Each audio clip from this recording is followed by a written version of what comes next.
Assalamualaikum warahmatullahi wabarakatuh. Dukung video-video kami untuk melanjutkan channel ini dengan subscribe channel ini. Dilancarkan rezekinya, amin. Video kali ini sebuah film Semi-God and Semi-Devil, yang mana film ini menceritakan tentang sebuah negara Song yang dulu diserang oleh negara Liao, yang mana saat terjadi kekacauan banyak rakyat yang menjadi korban. Di sini kemudian muncul ahli kungfu yang berasal dari aliran sekte pengemis, dan ia bernama Xiao Feng.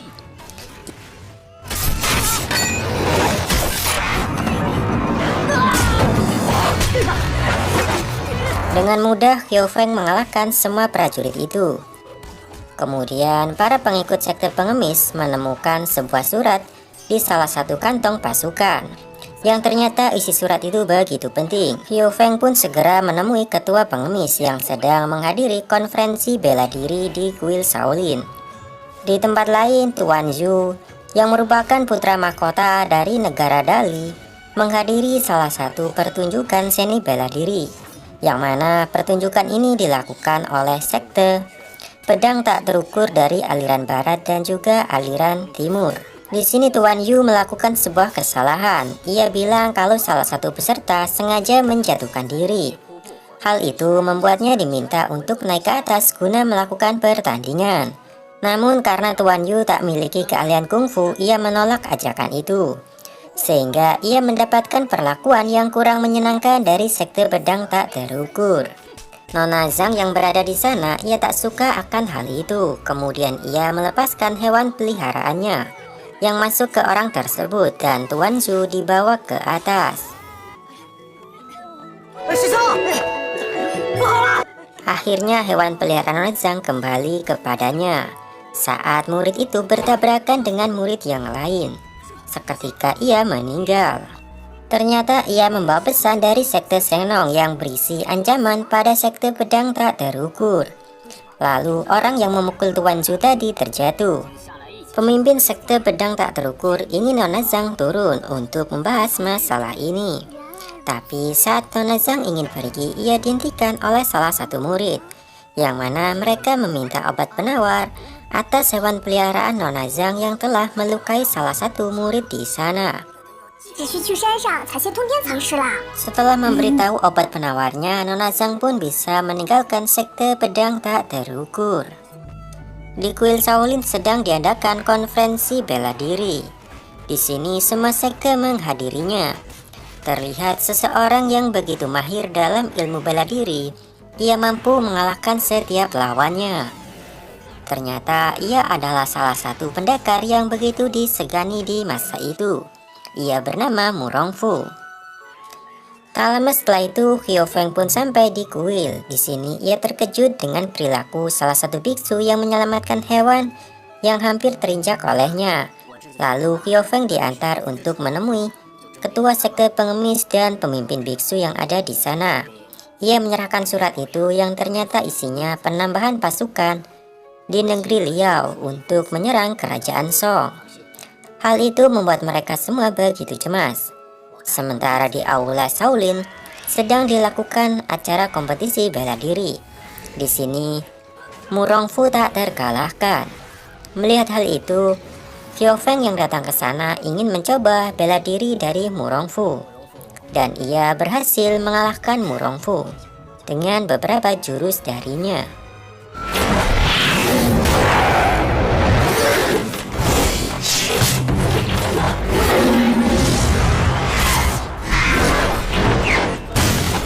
Terlihat jelas bahwa keahlian Murongfu masih berada di bawah Xiao Feng.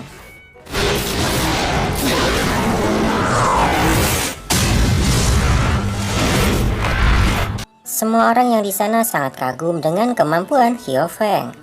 Ketua sekte pengemis dan juga pemimpin para biksu sangat kagum akan kemampuan kungfu yang dimiliki oleh Xiao Feng.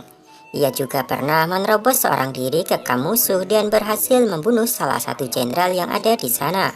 Melihat Xiao Feng yang begitu berjasa, ketua sekte pengemis ingin memberikan posisinya kepada Xiao Feng.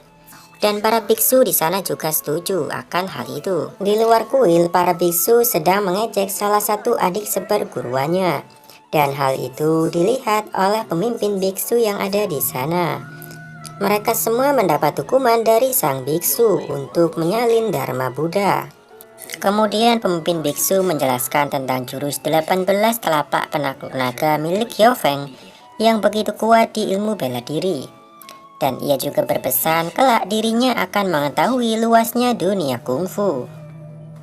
Sementara itu Nona Zhang dan Tuan Zhu yang sedang dalam perjalanan.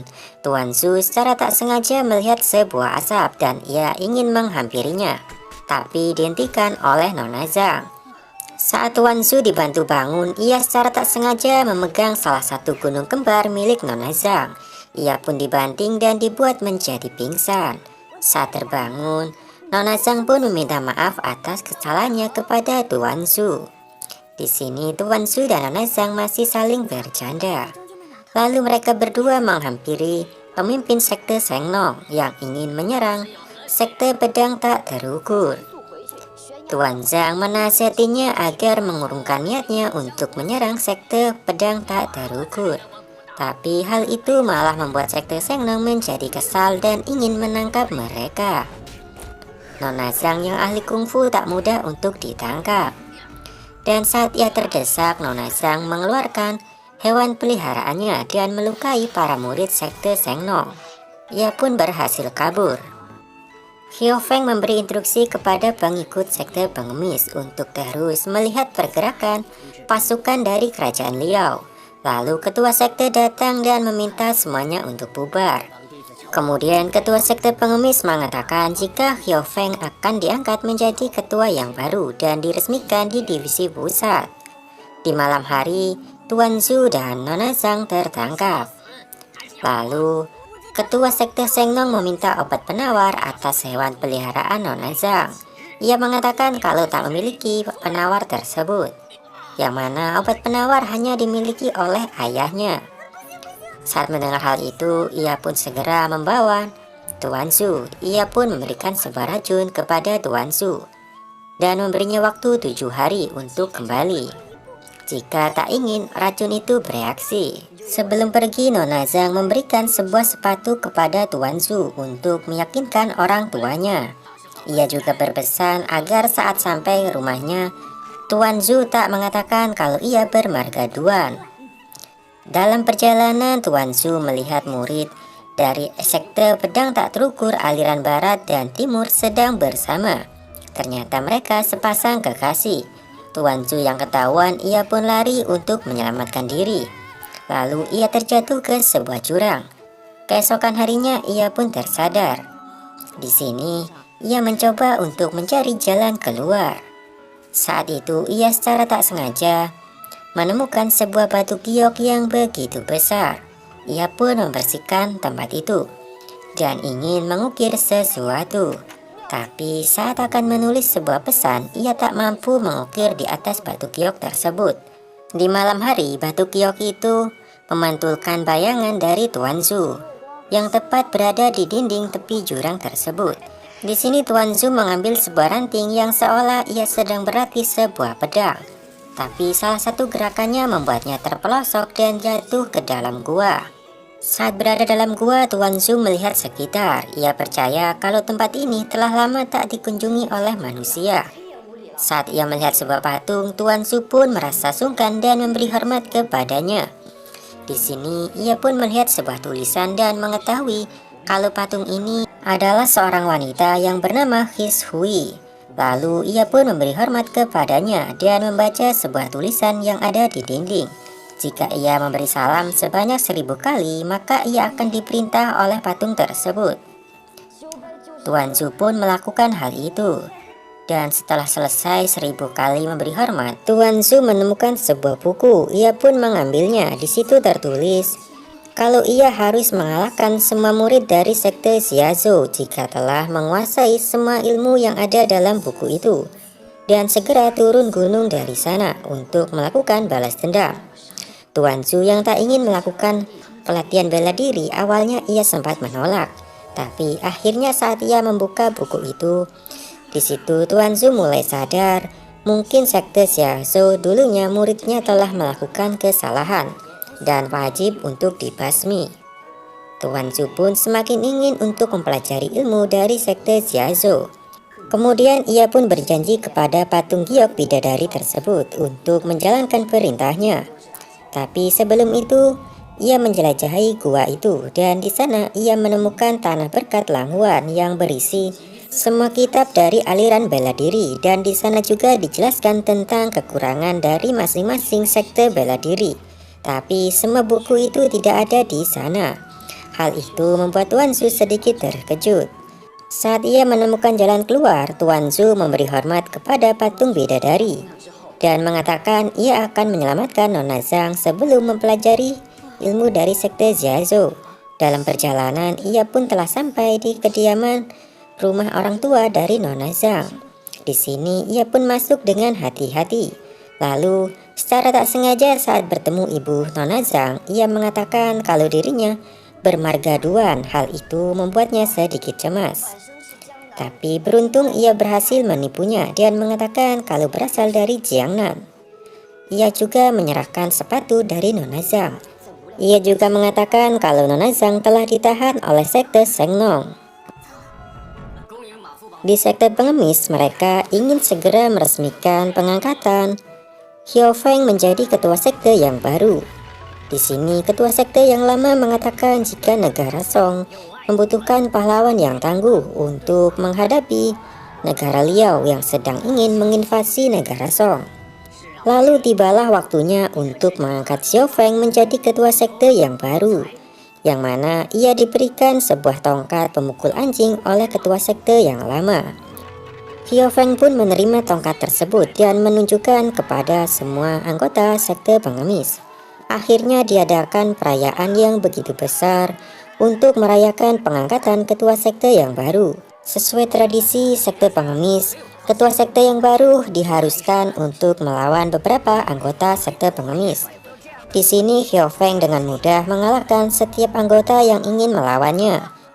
Xiao Feng juga memberikan wejangan kepada mereka untuk menggunakan kungfu dengan bijak. Hal itu membuat para tetua semakin senang dengan perilaku Xiao Feng. Di tempat lain, Murongfu setelah kalah adu kungfu dengan Xiao Feng, ia sedikit menyesali hal itu. Dan saat bermain catur dengan salah satu anggotanya, ia terlihat kesal akan kekalahannya dengan Xiao Feng. Hal itu membuatnya merasa jika mendirikan dinastian akan menjadi sulit. Tapi salah satu bawahannya menjelaskan, jika ingin membangun suatu negara, pasti akan mengalami rintangan yang begitu banyak dan tak mudah. Hal itu membuat Murongfu menjadi semangat kembali untuk mendirikan kerajaan dinastian. Ibu Nona Zhang membawa Tuan Zhu untuk ikut bersamanya. Ia meminta Tuan Zhu untuk bersembunyi sementara waktu. Lalu ia menemui suaminya. Salah satu pelayan mengatakan kalau Jin Er telah dibunuh oleh Dewa Buaya Laut Selatan, Zhu ketiga. Hal itu membuat mereka menjadi kesal. Lalu suaminya pun menyadari kalau ada orang yang menyusup. Tuan Zhu pun ketahuan saat bersembunyi. Tapi di sini suaminya diperingatkan oleh istrinya untuk bersikap sopan. Lalu Tuan Zhu pun mengungkap identitas yang sebenarnya kalau ia bermarga Duan dan putra dari Duan Yanjun. Mendengar hal itu, istrinya sangat terkejut. Lalu suaminya marah saat mengetahui ia bermarga Duan dan anak dari Duan Yanjun. Kemudian di malam hari istrinya membawa Tuan Zhu untuk pergi guna membebaskan Nona Zhang, tapi ia malah diserang oleh suaminya dari belakang. Ternyata suaminya salah paham, ia pun segera ditusuk oleh istrinya dari belakang. Ia mengira istrinya akan pergi bersama Tuan Zhu ke negeri Dali. Setelah mendengar penjelasan istrinya, ia pun meminta maaf. Lalu istrinya memberikan suatu surat kepada Tuan Zhu untuk disampaikan ke ayahnya. Kemudian Tuan Zhu melanjutkan perjalanan untuk menemui seseorang guna menyelamatkan Nona Zhang. Sementara itu di perayaan Xiao Feng yang diangkat menjadi ketua sekte, istri dari wakil ketua sekte datang ke sana. Ia terlihat ingin menggoda Xiao Feng. Ternyata ia begitu menyukai Xiao Feng. Di pagi hari, Tuan Zhu melanjutkan perjalanan dengan menaiki sebuah kuda. Namun dalam perjalanan kali ini, dua orang mencoba untuk menghentikannya. Beruntung Tuan Zhu mampu meloloskan diri. Tapi Ia kembali dihadang oleh orang yang lebih banyak dan kali ini Tuan Zhu berhasil ditangkap. Lalu Tuan Zhu dihadapkan ke seseorang yang bercadar. Ternyata wanita ini adalah pemimpin dari kelompok tersebut. Lalu ia mengatakan niatnya jika ingin menyelamatkan Nona Zhang dan diutus oleh ayahnya guna meminta bantuan kepadanya. Mendengar hal itu, ia pun segera pergi dari tempat itu dan membawa Tuan Zhu.